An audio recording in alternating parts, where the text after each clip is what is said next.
guys, welcome back to my channel. I'm your host Miss KK and this is The Wave, your weekly show on all things money. On this show, we get to dissect topics related to personal, family and business finances, and my hope is that by the time we get to the end of the series, you'll be better equipped to make sound financial decisions. If you're new here, thank you very much for passing by, and please consider clicking the subscription button in the comment below so that you can be notified every time we upload a new video. And if you're already a subscriber, thank you so much. We really appreciate having you on the show and for continuing to interact with us in the comment box below. Right, I just want to say I really enjoyed the weekend. We watched the closing ceremony of the Tokyo Olympics game and I left so inspired by the men and women, especially the long distance runners and the extreme sport, and I'm really excited for what's to come because I'm going to channel that inspiration to this show, okay? So last week we did wrap up our business series, at least part one of that series, where we looked at few various fundamental concepts about running a business, and we'll get back to that at some other stage in the future. But today we are going back to personal finances, where we are going to be tackling the issue of soft loan or personal loans that we give to friends and family. In this episode, we are not talking about a personal loan that you go to a lending institution and fill in a form and get that loan evaluated before it can be approved. We're really talking about money that we lend to friends and family with the promise that they will pay you back, and this money is normally lent on a verbal agreement based on trust, and there's not really any written agreement in place. But as we all know, the story doesn't go always as planned. Then there's a lot of excuses that follow, and sometimes it can also land you in trouble if you have actually lent a significant amount of money and you're really hoping that person pays you back. If that person doesn't pay you back, you might have to find yourself dipping into your savings to make your next budget work, or you really are going to leave a constrained budget. So what are some of my personal experiences that I've had with personal loans to friends and family, and what are some of the things I've learned along the way, and some of the tips that you can implement in terms of lending money to friends and family so that you can make the best out of that situation. This video is by all means not an attack to friends that owes me money, because I do have still money that is lying with friends and family, some that have ghosted me forever, but some that are really just ignoring me. So this video is just to illustrate the point and share my struggle, but it's by no means an attack, so please don't take it personal. Okay, so at the moment I really do have at least three amounts that are owed by a friend. One is like a small 200 Namibian dollar. One is at least 4,000, which is really huge, and the other was I think those are the main two amounts that I can remember. The 200, the friend borrowed the money and perhaps never returned it because they felt like, it's just a 200, it's not material, why do I need to pay Christina back? But the problem is, even if it's a little money, I had given it with a promise of it being repaid back. I haven't really followed up because I believe the person still do remember that they owe me money and it's their obligation to actually pay me back. So I just let it go because for me it's also little money. That's why I never followed up. The other money, however, I followed up with a friend. I've gotten a lot of excuses. I'll pay you next month, I'll pay you next month, and that is not just materializing. So the issue with this sort of behavior where you get money from someone and you sort of deem it as immaterial, or it's not really, something, or the issue of being given money by a friend and you don't pay it back as promised, it does impair the confidence in the soft loan market. What I mean by that is that you are hurting us to keep lending money in this market, in the sense that I'm not going to be, because you didn't bring my money back, I'm not going to be able to lend to the next person that might be seriously in need, or because I really struggle to get my money back from you, when the next person comes to me and they have a serious problem, I might be having that thing at the back of my mind and say, look, I've lent this friend a lot of money before, they struggle to pay me back. What if this friend is also the same situation? Then I might also end up struggling. So you are really, number one, the biggest challenge that you are creating if you are the person that is always lent to but never pays people back on time, is you are impairing the confidence in the soft loan market. Number two, you are inconveniencing the lender or the borrower of the lender of that money. So sometimes we give you money, not necessarily because we have the money, but because we feel sorry for you, and because of the relationship we have with you, we feel obliged to help you. But by you choosing, I've lost my train of thought there, by you choosing not to pay you back, by you choosing not to pay us back, you also inconveniencing our budget. So assume I have an unexpected cost that is coming in my budget for next month, and I've given you, for example, a 500, and I was really banking on you bringing that 500 back in order for me to be able to cover my unexpected cost that is coming up next month, or my once-off cost that is coming up next month. If you don't bring that money, I will be unable to meet my budget for next month. So what will happen to me? Either I need to go dip into my savings to get the 500,000,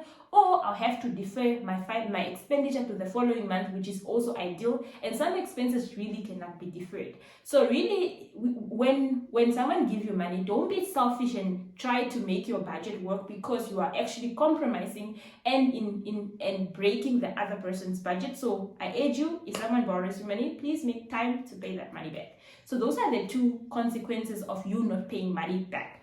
So what are some of the tips now to you, if people are coming back to you, and if you have this bad experience of you always lend money to people and they don't pay you back on time, and when they pay you back on time it's always quarrels, etc. What can you do? What are some of the things that you can implement in your life to make sure that you always are guaranteed a good payment term, or you are guaranteed to make sure that you are only giving money to friends and family that can pay you back? So personally for me, what I've started doing is I started asking and interrogating what people are going to do with the money. So most of the time people borrow money and make it an urgent need, and they just hope you don't ask them what they're going to do with the money. And if you ask them what they're going to do with the money and the reason is not valid enough, they tend to either give you a lie, which sometimes is so obvious because they're desperate, or sometimes they are realizing it's actually not a need, it's a want, and you may say no.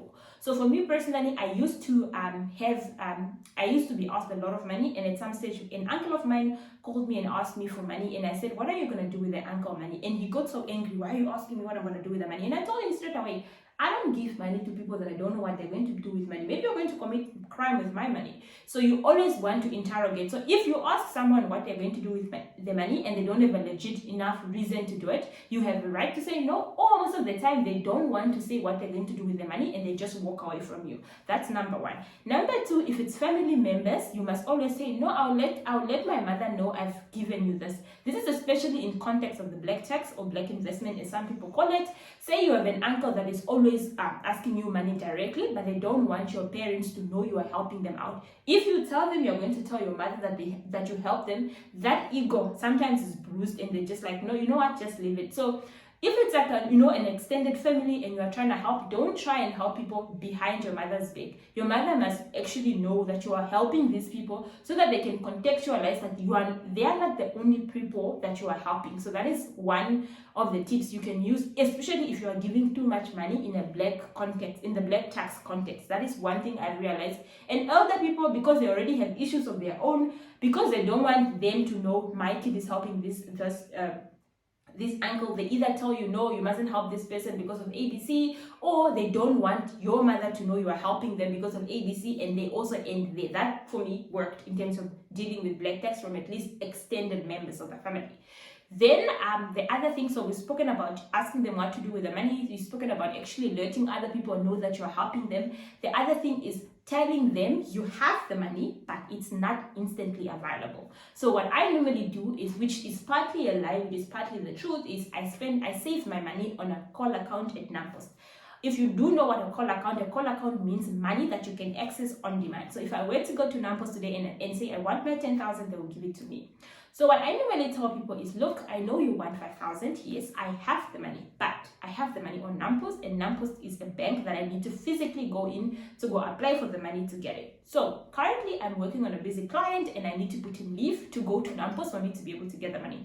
Can you give me 2 or 3 days to be able to do that? Because I need to tell my boss to give me leave to go do that so that I can help you out. Normally, if it's urgent, most of the time these things, let's just say, most of the time these loans are not as urgent as they make it seem. So most of the time the person is not patient to wait for you to do that process. They'll end up saying, no, don't worry, Kaz, I'll go and ask someone else. So you've just fended off people that are not desperate. And if the money is really urgent and they really need it, they will give you the 3 days for you to actually go to the bank. And that way you actually evaluate, is this person patient enough or impatient? And if they're impatient, they fall down the crack, if they're patient, at least you get a chance to evaluate the reason, on top of evaluating the reasons that they have given you, and of course evaluating the patience that they have.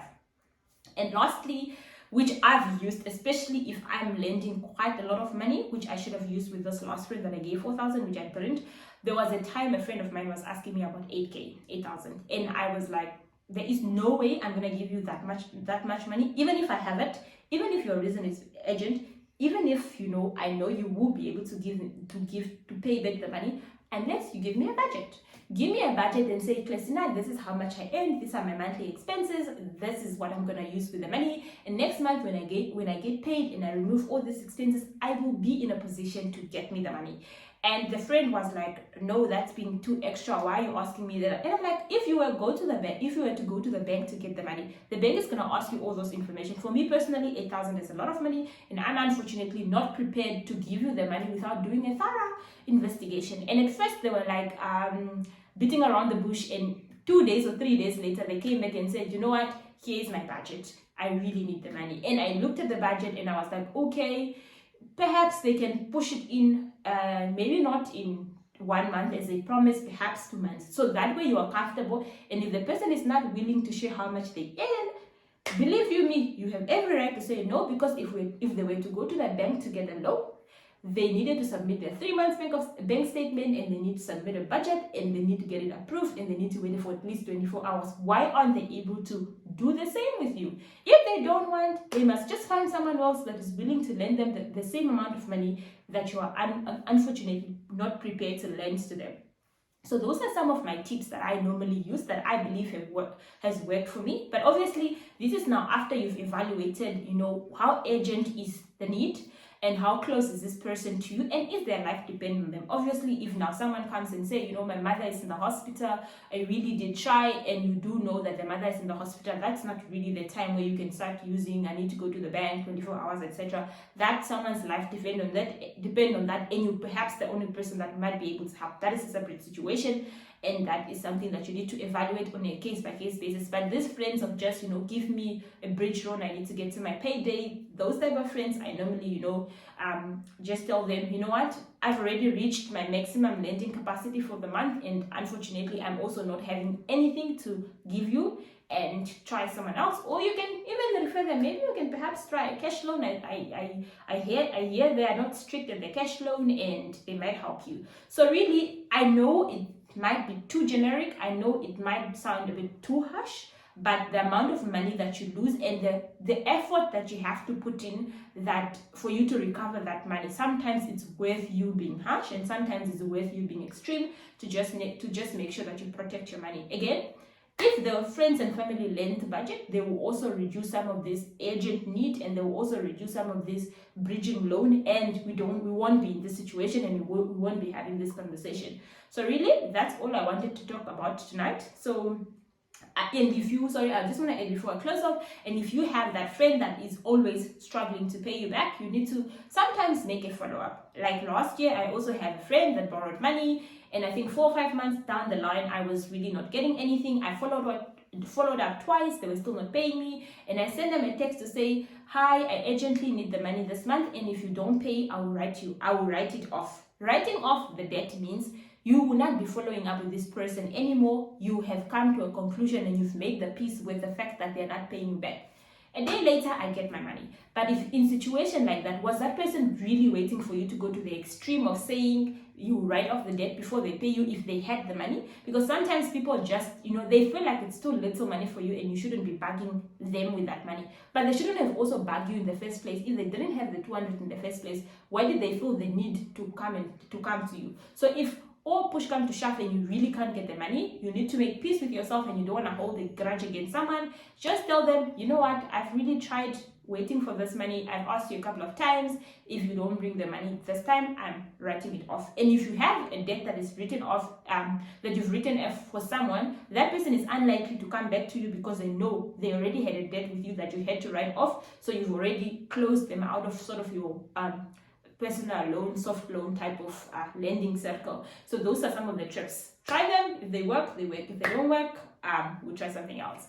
That's all I had from today's discussion. Thank you so much for always watching, and I wish you the best of luck for the rest of the day, and stay safe.